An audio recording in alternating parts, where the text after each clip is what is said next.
Good day, good day, good day, folks. We are filming this because this is kind of unraveling for me.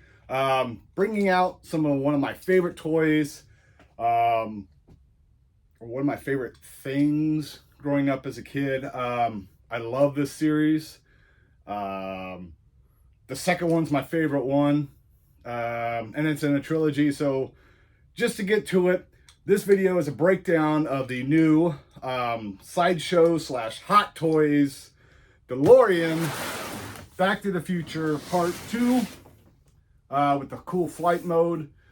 We just got this bad boy in. More than likely, this is probably going to go home with myself. I love the DeLorean, and when it went into the flight mode at the end of the first one, I couldn't wait to see the second movie. And this toy hopefully brings all those good feelings back without having to go rush out and buy a DeLorean and do a ton of mods to it to make it look like it's flying and stuff like that.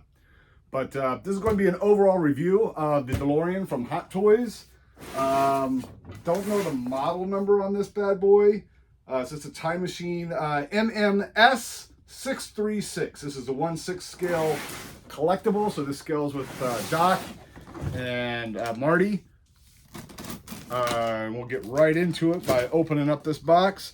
I didn't even pre-open this box. I'm doing this before we open the shop today. And kind of like a first glimpse at something that just recently came out and released by Sideshow, which is like right now it's in March. So early March is when this guy just got released, and we just got ours in. So pulling it out, oh my God, it's so awesome. We pulled the main piece of cardboard out, and once you open that up, you get shot in the face with this giant, awesome flying DeLorean with the rubber down there. Nice little box and sealed with foam to make sure nothing happens to that nice box or that piece. Pull these straps off.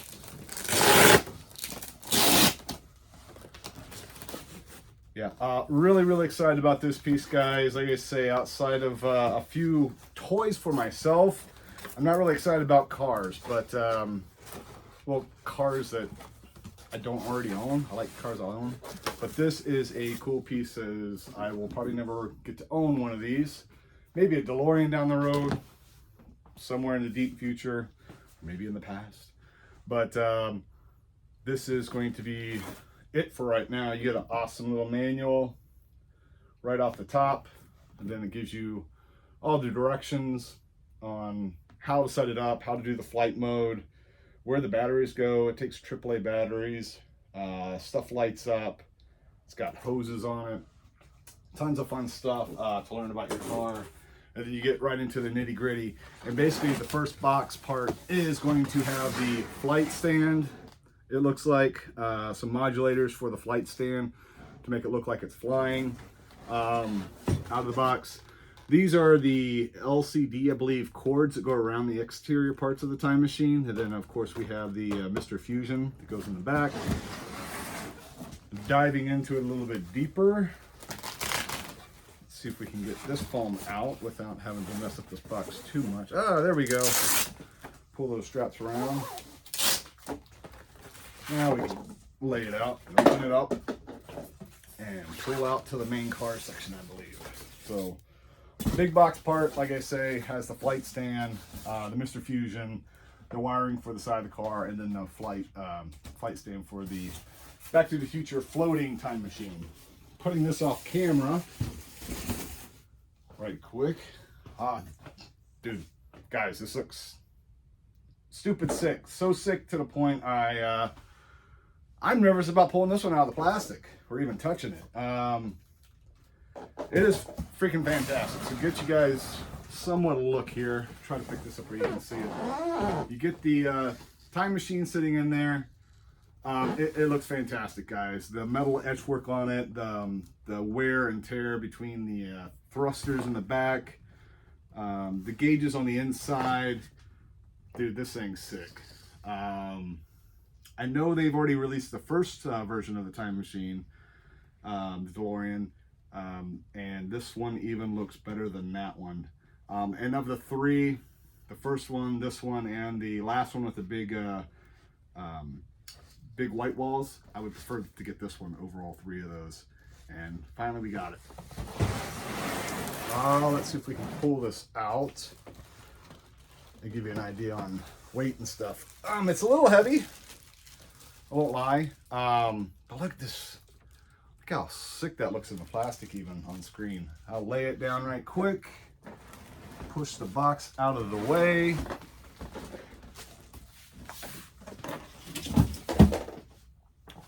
And we got the DeLorean out of the box. I believe this piece will just slide plastic right off the front of it. So give me a second as I try to pull the clear plastic off. Alrighty folks, there we go. So there is your DeLorean time machine. Notice it is missing the side effects. Those come off and are light up. They come in the top section with the flight mode. There's your back end of the car with the future license plate on it. The wheels are really thick and rubbery. The undercarriage is amazing. Not at all streamlined like an original DeLorean would be, but for the movie, it's kind of what you expect it to be. And if I'm right, I thought these wheels may invert in somehow, but I don't know if it's a mechanism or if it's manually done. Oh yeah, they go right in like that. So the wheels do move. They take a little bit of moving around or adjusting. So the wheels do move underneath for the flight mode when it flies off in the second movie. And at the end of the first movie. I know, people are going to correct me out there. This thing, dude, is sick and amazing. Sick, amazing, and awesome. This is just a cool piece of history that they made for individuals like myself that could take one home for a fraction of the price, basically. Or a fraction of a price of DeLoreans, if you've seen DeLorean prices right now. We'll get into the details of it and see if these doors will open up with little to no effort. I do believe the doors do open. Yes, they do. A little bit of movement on the metals on the inside, like they are not really wanting to open all that far. Don't want to break it. But every little notch on this thing feels like I'm literally breaking it. All right, so door open. You can see the inside, everything from the flux capacitor in the back. It does light up, guys, to the control mechanism, to the dashboard. This thing's awesome, guys. I won't lie. Even down to the stitching on the shift knob and the buttons on the steering wheel itself, the padding on the seats, the flux capacitor in the back, the stereo, it's in this. Even the little pull down bars from inside the car make this car just simply incredible. See if I can pick it up again. There we go. So these little cool pull handles. It doesn't have, like from the car, it has these tiny little shock absorbers to keep the doors up, or a single shock absorber. There's no shock absorber detail in there, but the stitching on the seats is excellent. The steering wheel looks excellent. The interior dash looks amazing. I know I can't really show it too well on camera here, but this is definitely one of my coolest, favoriteest toys that I've had come in. And this is a brand new toy. Literally, it just got released days, if not weeks ago. So it is basically brand new, straight out of the box. It doesn't have all the added accents, like for the front bumper, the sides, and the back. It doesn't have the Mr. Fusion put on it yet. Those are all pieces you add on to it from the box itself. Blemishes and stuff, there's one like small blemish on my hood. And there is a crack on my hood just right out of the box, which is not good. And may see if Sideshow can't replace or fix that. Right out of the box, guys, I will say there's a small crack right down there on the front side of my hood. And I haven't even opened the hood yet, or even tried to. So that's kind of really disappointing. Outside of that, It's fantastic. I know I'm talking a lot. I'm saying the same words over and over again. I am that impressed with the car, except for that freaking crack now. That's going to really draw my attention to it. And see if this hood even opens, maybe. I don't even know how or why that crack would happen. Yeah, the hood does open. It does show the spare tire. And for some reason, there was a crack on mine. The hood does open. It does have the spare tire in the front. Otherwise, little to no detail in the front trunk section of the car. But I did get a crack in mine, which is strange. That's very, very odd. Outside of that, I mean, Sideshow gets me a new hood. I'll be plenty tickled happy. But yeah, I really need a new hood.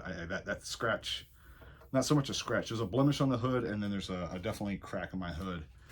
Outside of that, this car is fantastic. I'm not going to really remove the plastics from it. There's plastic to protect the windshield and the glass pieces, and plastics around the hoses.